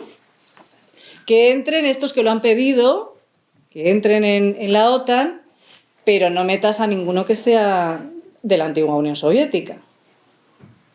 Déjame eso. Pero entraron los bálticos. Ya no estaba Yeltsin. En el 2004 entraron los bálticos. Pero todo lo que sucede en los 90, que es lo que reclama ahora Putin, ¿no? Es decir, volver a las fronteras del 97. de la Alianza Atlántica. Esto no tiene ninguna base de legitimidad jurídica en ningún plano. Entonces, bueno, se puede utilizar como argumento. En todo caso, a mí sí que me gustaría dejar algo muy claro. Nosotros podemos explicar todas estas causalidades, pero la decisión de comenzar una guerra no tiene que ver con la ampliación de la OTAN. La decisión de mandar a los tanques y al ejército ruso a invadir un país soberano no tiene que ver con la OTAN. Es una decisión política tomada por parte de un señor que es un dictador y que además es un dictador con ínfulas imperiales. ¿Sí? Y que además articula un discurso mesiánico en el cual entiende, o a través del cual analiza que la esencia de la nación rusa está incompleta sin controlar los territorios de Ucrania y de Bielorrusia. Y le da igual la población que esté ahí habitando. Entonces, yo creo que sí, está muy bien explicar toda esta génesis de lo que sucedió, ¿no? en los 90, pero que es muy importante saber que el único responsable de lo que está pasando ahora mismo, en el plano corto, es Putin. Y el problema es que Putin, a determinadas personas que pensamos de una manera muy concreta en relación con la OTAN, por ejemplo, nos deja sin argumentos.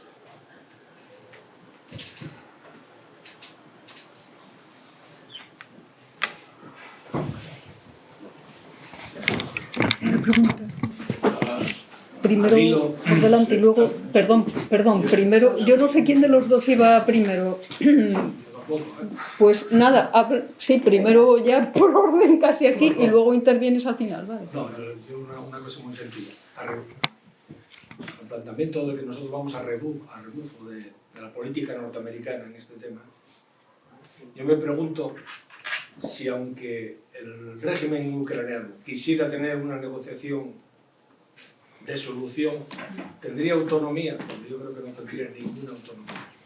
Bueno, esto es también un gran tema. ¿Qué capacidad tiene Ucrania de decidir por sí misma un alto el fuego, ¿no? Es básicamente la pregunta, ¿no? Yo creo que en este momento, a día de hoy, Zelensky tendría capacidad. Ahora bien, Zelensky ahora mismo no puede negociar un alto el fuego no por una cuestión de dependencia externa, sino porque se está jugando su puesto. Porque no puede ahora mismo, con las líneas de confrontación del frente que tiene, decir que firma un alto el fuego, porque eso sería como renunciar a partes del territorio y los ucranianos más nacionalistas le quitarían directamente del poder. Entonces se está enfrentando a esto. Y es ahí donde creo que es importante incidir en la capacidad de agencia de los actores políticos que operan en Ucrania, que operan en Rusia y que operan en Europa y en Estados Unidos también, ¿no? Pero en este caso yo creo que es muy relevante dar ese valor de esa capacidad de agencia a los actores políticos ucranianos. Si Zelensky no está, lo que vamos a tener a continuación, si cae porque hay un golpe palaciego, porque toma una decisión que no gusta, digamos, a los más nacionalistas ucranianos, lo que vamos a tener es un gobierno ultranacionalista en Ucrania. Y lo mismo pasa en Rusia. Lo mismo pasa en Rusia. Putin, para una buena parte del establishment ruso, es un internacionalista. Es que no nos engañemos, que lo que viene detrás de Putin...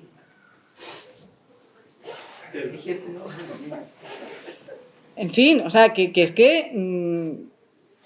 que a ojos de muchos es un moderado. Entonces, para hacer yo creo que un análisis correcto, lo más equilibrado posible, tenemos que contar con todos estos elementos, aunque nos gusten menos que otra cosa, pero hay que tenerlos presentes. Ya me gustaría a mí que esto fuera más fácil. Había una pregunta de aquí.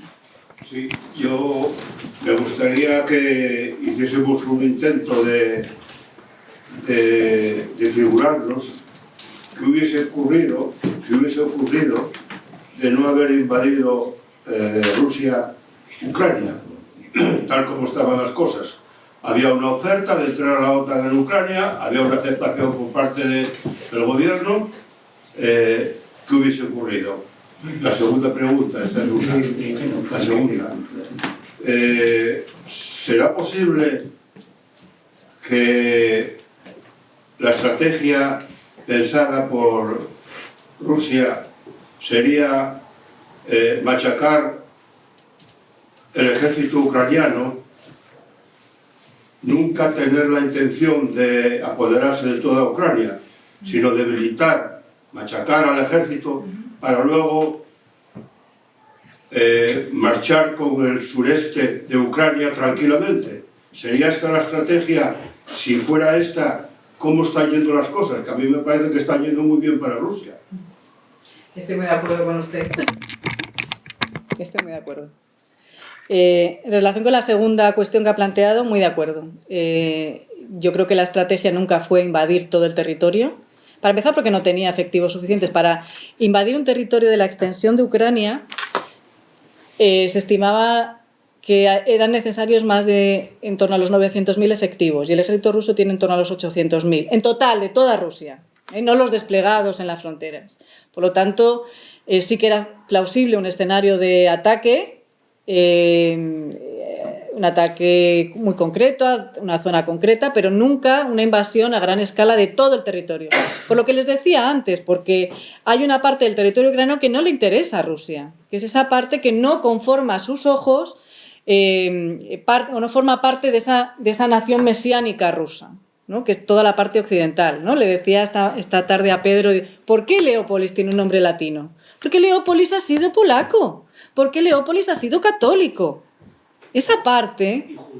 Y judío. Bueno, sí, porque Ucrania es multicultural, sí, pero Leópolis es el nombre de las diócesis, de las provincias, ¿cómo se llaman? Las provincias católicas, ¿no? Entonces, por eso se llama Leópolis. Y esa parte no le interesa a Rusia. No le interesa. Por tanto, sí, todos estos análisis que plantean, ¿no? Que mal le ha ido mal en lo que era el plan A, que era hacer caer rápidamente el gobierno, un cambio sistémico, un cambio de gobierno rápido en Kiev con la salida de Zelensky, previo a cualquier tipo de ataque. Y ahora sí que lo que estamos viendo son esos bombardeos que, si ven en las noticias, siempre dicen, están bombardeando cerca de la frontera con Polonia, están bombardeando cerca del territorio OTAN, etcétera, etcétera, y es básicamente porque es donde se están recibiendo los suministros de armas procedentes de Occidente. Entonces, lo que no quiere Rusia es que les lleguen las armas al ejército ucraniano, ¿no? Por tanto, estratégicamente es natural que se bombardeen los lugares donde se están depositando esos refuerzos, ¿no? Que le está llegando al ejército ucraniano. Lo que sucede es que hay algo que para lo que el ejército ruso todavía no estaba entrenado, que es algo que sí que es en lo que han trabajado mucho, por ejemplo, el ejército israelí y el ejército norteamericano, que es para la guerra en ciudades. Rusia entra con la artillería a las ciudades, pero no hace una guerra de guerrillas en el interior de las ciudades. Y esto es algo que los israelíes lo tienen súper trabajado, ¿no? Para ser mucho más efectivos y demás, y los norteamericanos también. Pero los rusos no, los rusos siempre han optado, digamos, por lo más de la artillería pesada, ¿no? Tiramos abajo todo el edificio y así no se esconde nadie, para entendernos. Y no hay capacidad de resistencia de la urbe. Pero claro, si es una ciudad muy grande, pues es que te cargas todas las estructuras industriales, que es lo que ha pasado en Mariupol. Y el otro, el contrafáctico de si no hubiera habido guerra, ¿qué hubiera pasado? ¿No? Fíjese que antes de la revolución del Maidán, en la constitución ucraniana se establecía que Ucrania era un estado neutral. Después de la revolución del Maidán, de la salida de Yanukovych del poder y de la anexión de Crimea, el comienzo de las hostilidades en el Donbass, se cambió la constitución. y se quitó esa cláusula. Se quitó esa cláusula porque Ucrania, el gobierno ucraniano de aquel momento tenía miedo, dice, ostras, si resulta que tengo una cláusula de neutralidad en mi constitución y aún así, cláusula de neutralidad y firma del Acuerdo de Budapest del 94 de que se me iban a respetar mis fronteras y con todo y con eso se me anexiona Crimea. Pues cambio la constitución y ya veré yo qué hago. Entonces, ¿qué hubiera pasado? Pues fíjense, no había intención de que entrase Ucrania en la OTAN. Había una oferta del año 2008, pero la OTAN era la primera que no se veía capacitada como para poder implementar el artículo 5 en el caso de que Ucrania hubiera sido Estado miembro de la OTAN, porque es un territorio tan amplio, tan grande y tan expuesto a Rusia que ni la propia OTAN estaba dispuesta a avanzar. Pero no solamente eso, sino que el tener abierto el frente, es que para que vean la imprudencia, ¿no? Imprudencia es una palabra floja, ¿no?, para esto, pero de Putin en este sentido. Ningún país que no controla la totalidad de sus fronteras puede entrar en la OTAN. Y Ucrania no controlaba la totalidad de sus fronteras porque tenía una guerra en el Donbass. Por tanto, era imposible que entrase en la OTAN. Entonces, si no hubiera habido la ofensiva militar del día 24 de febrero, pues las cosas hubieran seguido tal cual. Hubiera seguido habiendo un conflicto en el Donbass al que nadie prestaba atención, mal hecho, por cierto, y no hubiera entrado en la OTAN, Ucrania. Y por supuesto otra cosa, no solamente no hubiera entrado en la OTAN, sino que la OTAN no se hubiera reforzado, ni tampoco Suecia y Finlandia hubieran pedido la adhesión a la OTAN, que eso es otra consecuencia de esta invasión.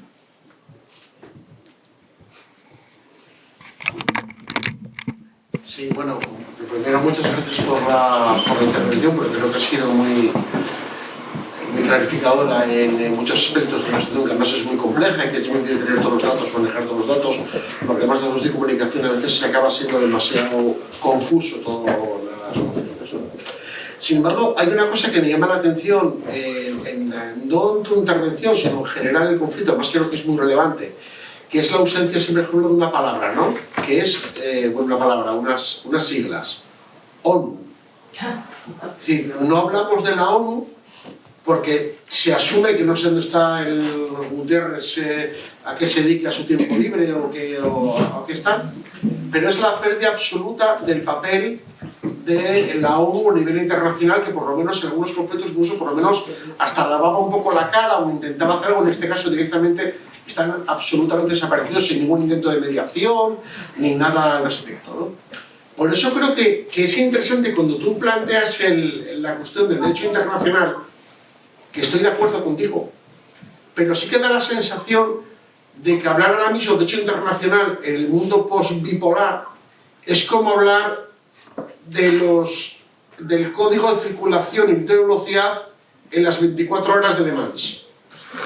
Quiero decir, que es un elemento que ha quedado superado, porque en el fondo, que estoy de acuerdo contigo en el planteamiento en ese aspecto. Y he hablado de derecho internacional en los años 90. Sí. Cuidado. Lo digo porque, que violación del derecho internacional, que es evidente que lo es, un Estado soberano viola la integridad territorial de un Estado soberano, pero todos intuimos que si mañana el Estado soberano de México, con López Obrador, llegase a un acuerdo imaginario con China para instalar una base militar china en Tijuana, cosa que estaría dentro de su legítimo derecho internacional, pues posiblemente a Estados Unidos a lo mejor, como poco, le parecería mal, lo cual no justifica en ningún caso lo contrario, ¿eh? Lo digo simplemente que es interesante entender que hoy en día en el mundo determinadas cuestiones del derecho internacional han saltado por la ventana, de alguna manera, ¿no? Y se ha convertido en un aspecto de la ley del más fuerte, y cada uno la ejerce como puede, pues Estados Unidos en Irak, en Afganistán, son casos diferentes que además creo que no conviene mezclar, pero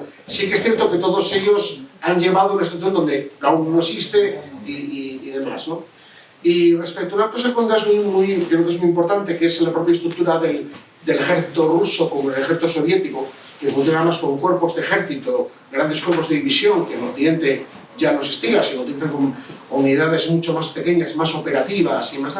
que eso es cierto, y por lo tanto los rusos saben entrar en Grozny bombardeando aquello tal y luego entrando, pero eso en una ciudad como Kiev, pues, pero también es cierto que, por ejemplo, los americanos cuando entraron en Nayaf tampoco fue una operación precisamente, entre comillas, limpia, sino fue una bastante contundente. Es verdad que los medios de comunicación y demás pues no se ve nunca, se percibe, ¿no? Y lo último para comentar, que creo que la clave, este conflicto está dentro de un conflicto mayor, que es el conflicto por la hegemonía, fundamentalmente, en mi opinión, entre Estados Unidos de Norteamérica y China. Y posiblemente el gran error de fondo puede haber sido haber situado a Rusia, totalmente en una situación de debilidad frente a China y convertirse en una especie de bastón de pérdida de influencia y, por tanto, reforzamiento del poder chino, tanto en el ámbito de acceso a grandes recursos naturales, como a cuestiones militares, como peso político y demás, ¿no? Que al final, a ver cómo acaban las guerras, a veces es saber, hoy en día no está tan claro quién gana una guerra, ni cuándo acaba una guerra, ni quién la ganó, hasta que no se ha visto una perspectiva temporal mayor. Bien, muchas gracias. Son muchas cosas y voy a empezar por Naciones Unidas, que es verdad que la gran desaparecida, pero es que, claro, de lo que estamos hablando aquí es de la gran impugnación al sistema global que sale de la Segunda Guerra Mundial. Porque la ONU y el Consejo de Seguridad está formado por los vencedores de la Segunda Guerra Mundial. Entonces, en esta situación en la que uno de esos vencedores de la Segunda Guerra Mundial, o el heredero, mejor dicho, de uno de esos vencedores de la Segunda Guerra Mundial es el que se salta, digamos, esa legalidad internacional, automáticamente la ONU queda desarmada. No tiene capacidad de maniobra. Y por eso lo que estamos viendo es cómo se están reactivando organizaciones internacionales como el G7, como el G20, como la OSCE, ¿no? Organizaciones que son de un rango inferior, pero que no tienen sus raíces en la Segunda Guerra Mundial. Porque lo que se está cuestionando aquí ahora mismo es el régimen de democracias liberales que surge de la Segunda Guerra Mundial y que ha sido el hegemónico hasta ahora. De hecho, yo creo, ¿no? Alguien decía en algún momento de que hubo un problema de cambios, ¿no? Estructurales que hubieran hecho falta a ese sistema en los años 90, después del fin del mundo bipolar, porque era como seguir poniéndole el traje de la primera comunión a un niño que tiene ya 20 años. Y eso es lo que no ha aguantado. El traje de la primera comunión que sale de la Segunda Guerra Mundial no ha aguantado el estirón, ¿no? Que ha pegado el mundo y cómo ha cambiado el mundo. Aguantó los 90, pero aguanta hasta ahora. Y ahora ya ha reventado, las costuras han reventado de ese modelo. Y eso es algo que yo creo que explica la ausencia de capacidad de reacción y de autoridad política y legitimidad de la propia Naciones Unidas, del propio Antonio Guterres, ¿no? Que claro, se puede decirlo pues lo que quiera, pero es que no le están haciendo caso en su Consejo de Seguridad, ¿no? Y luego totalmente de acuerdo con los siguientes argumentos que planteabas, ¿no? Que efectivamente bueno, pues tenemos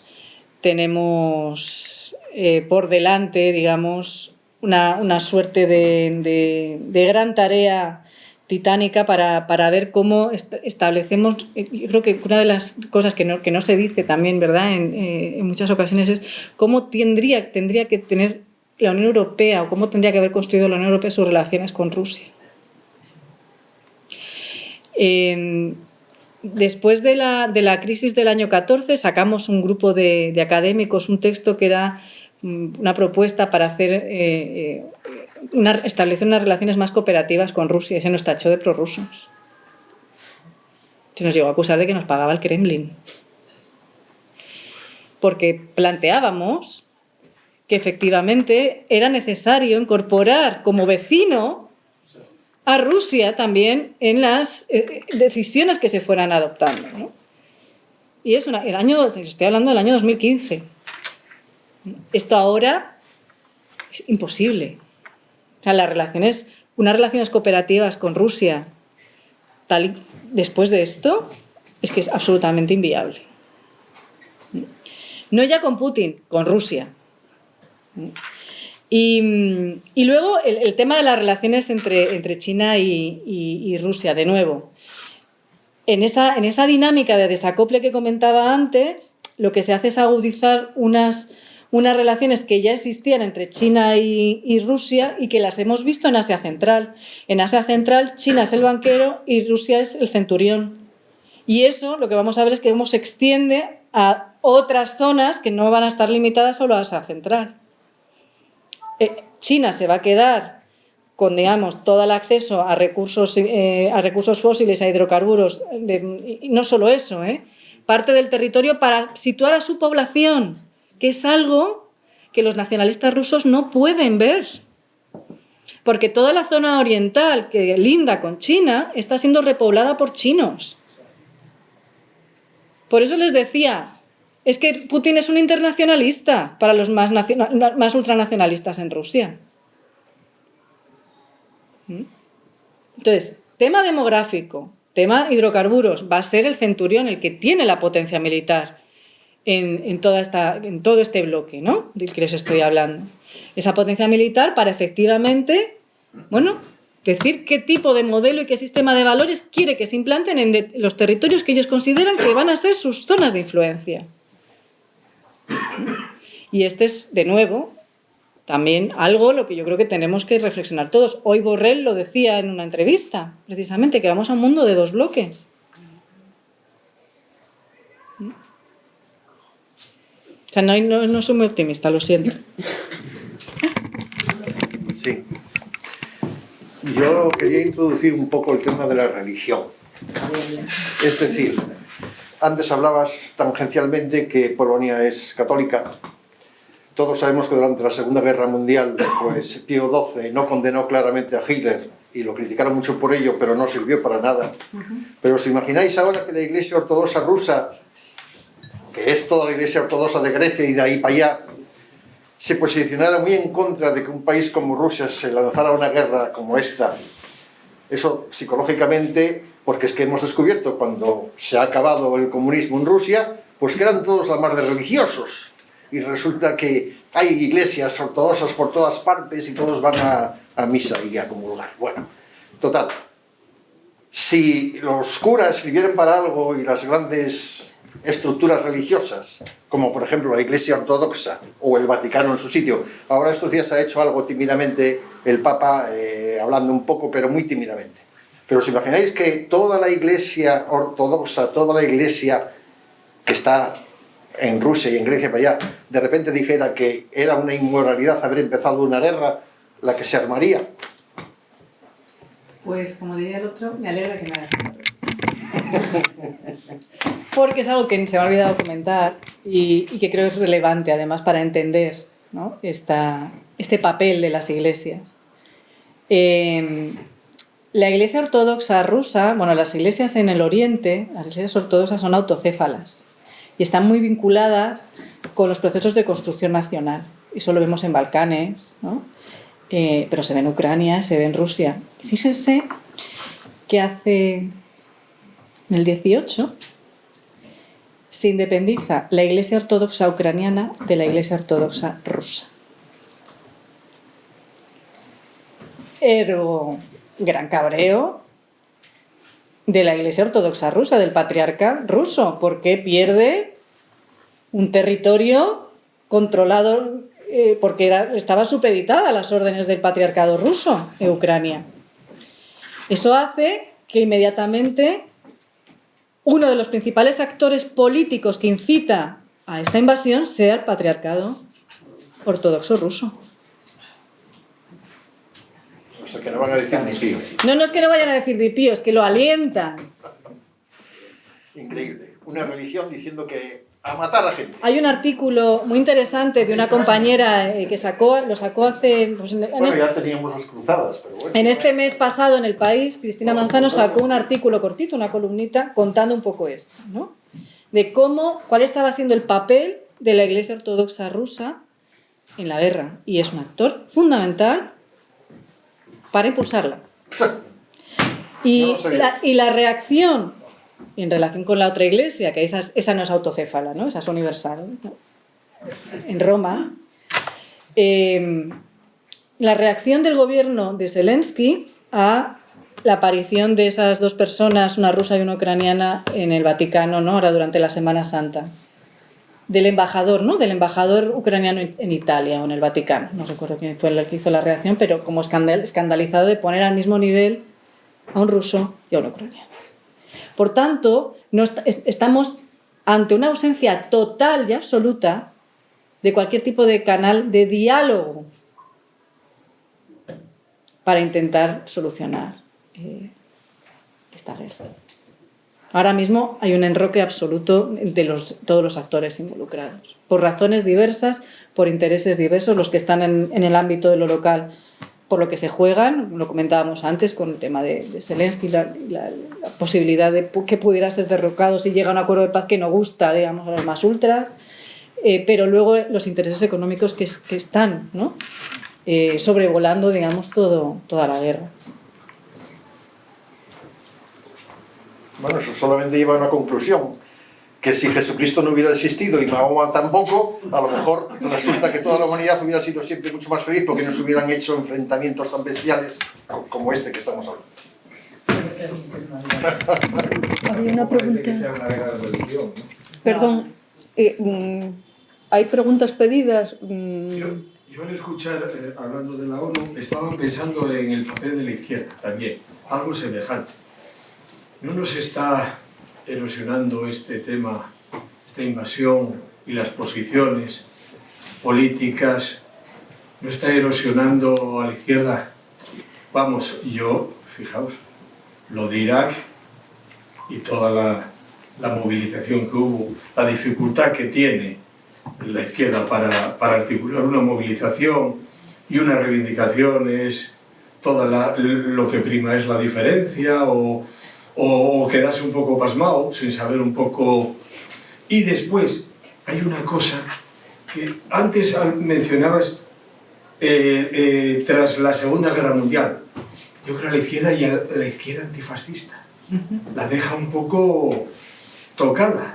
Bueno, eso quería comentar. Bueno, ¿cuál podía ser el papel? Pero este es el... sí. O sea, la izquierda ahora mismo está absolutamente desarmada. Yo no lo he dicho de manera directa en mi intervención, pero sí lo he dejado caer, ¿no? Que hay la parálisis absoluta porque históricamente, especialmente pues en Europa Occidental, en Francia, no solo en España, en Francia, en Italia, la izquierda históricamente ha sido antiimperialista norteamericana. Y yo por eso incidía mucho en el tema de los antiimperialismos, que no necesariamente deberían de ser solo antiamericanos. Y yo creo que es algo que se percibe mal desde aquí. ¿Por qué? Por herencias históricas también, ¿no? De vinculación con determinadas tradiciones políticas y que es importante además desarmar, ¿no? O sea, Putin no tiene nada que ver con nada que se le parezca al marxismo. Nada. Nada. Es un señor un nacional conservador. Muy de derecha, es un señor muy de derechas. Es que yo, de verdad, o sea, que alguien pueda asimilar a este ser con una persona de izquierdas me parece alucinante. O he tenido ocasión de dar algunas charlas en agrupaciones de Izquierda Unida, por ejemplo. Claro, cuando me dicen Partido Comunista Ruso, dices, perdona, o sea, es que el Partido Comunista Ruso o el Partido Comunista Ucraniano es que no son de izquierdas. No lo son. Y él está fuera de la ley, efectivamente. Pero además no es de izquierdas. Entonces, la izquierda ahora mismo en estos países es muy minoritaria, son partidos muy minoritarios, normalmente no están en las instituciones. Y es muy complicado que articular, digamos, buscar organizaciones hermanas, que las hay en estos países. Y esto hace que haya un gran bloqueo en el plano discursivo y un gran debate político interno dentro de la izquierda, ¿no? desde los que plantean que efectivamente que hay que mandar armas hasta los que plantean no hay que mandar armas, hay que buscar las vías para la paz. Bueno, pero es que no se está diciendo que no se busquen vías para la paz, pero hay que fomentar el derecho a la resistencia del pueblo ucraniano, ¿no? Todo esto es lo que está ahora mismo en debate y en efervescencia dentro de los partidos de la izquierda, ¿no? Y es algo que de nuevo, yo llevo varias semanas casi sin dormir porque no consigo dar con una articulación que pueda dar algún tipo de alternativa política, ¿no? De salida política. Porque sí, se puede analizar, pero salidas políticas, ¿cuáles hay? Y las veo muy complicadas. Y de nuevo, creo que a mí lo que me sale de manera impulsiva es, madre mía, este tipo que está en el Kremlin ha puesto la puntilla, desde luego, a las posiciones de izquierdas. Las ha dejado absolutamente desarmadas, que era lo que faltaba ya, ¿no? En un momento, además, de retroceso de esas posiciones progresistas en las sociedades europeas y de un paso adelante de posiciones mucho más retrógradas y reaccionarias, ¿no?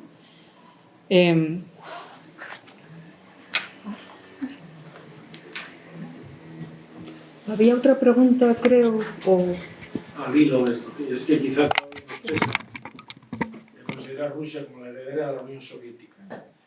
Y claro, la Unión Soviética jugó un papel determinante en la Segunda Guerra Mundial al derrotar al nazismo, de combatir al fascismo. Y esa ligazón sentimental de una parte de la izquierda con la Unión Soviética, evidentemente nos cuesta todavía admitir que no tiene nada que ver. Nada que ver la Rusia actual con la antigua Unión Soviética. No tiene nada que ver. Curiosamente, aunque los oligarcas y todo eso procedan, porque las mafias estaban instaladas ya en tiempos de la Unión Soviética, lo que pasa es que tampoco lo veíamos. Nos cuesta decir, este hijo es el hijo de Putin, sí. Hijo de Putin.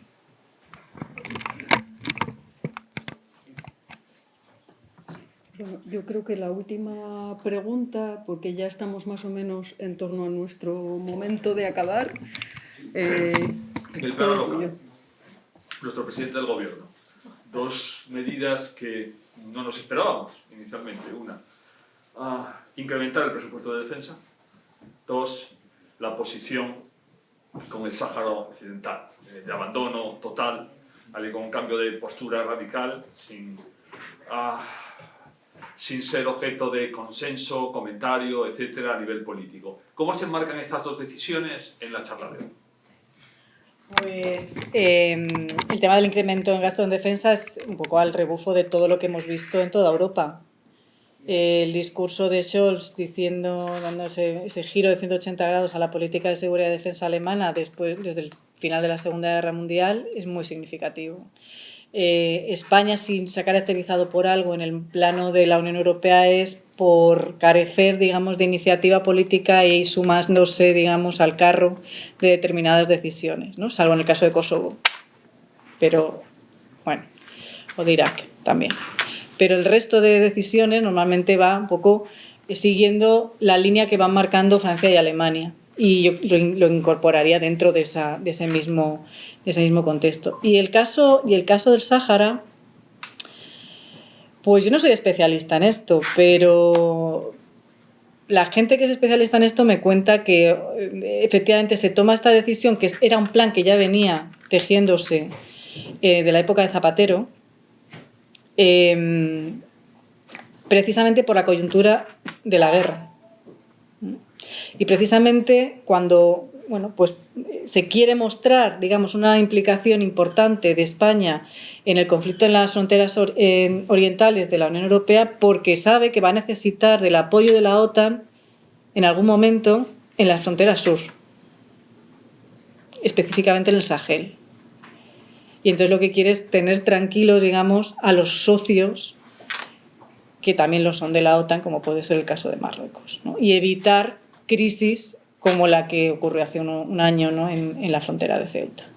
Yo creo que se equivocan profundamente, porque no va a evitar esas crisis y además ha dejado desamparados al pueblo saharaui, ¿no? Y además me consta que la militancia socialista tampoco está muy de acuerdo. Bueno, creo que lo vamos a dejar aquí, ya sabéis, por cuestiones de tiempo y de local. Agradecer infinitamente, Ruth, tu intervención, que nos ha enseñado mucho. Agradeceros también las preguntas que habéis hecho como público, creo que han sido bastante pertinentes. Y de verdad, agradeceros vuestra participación. Y finalmente, anunciaros lo que van a ser nuestras próximas actividades ya muy cerca, a comienzos de mayo, el día 5, aquí en este mismo local y a las 7, Alberto Santamaría presentará el libro Un lugar sin límites, música, nihilismo y políticas del desastre en tiempos del amanecer neoliberal. Y al día siguiente, el 6 de mayo, ya en la Biblioteca Jovellanos a la misma hora, presentaremos el libro de Joan Tardà, Xavi Domènech y Àngels Barceló, titulado Entre Ítaca y Cària, reflexiones sobre Cataluña, España y las izquierdas, y contaremos con la presencia de dos de sus autores, Joan Tardà y Xavi Domènech. Y bueno, hasta aquí eso, daros las gracias otra vez y emplazaros a que sigáis viniendo nuestras actividades. Muchas gracias.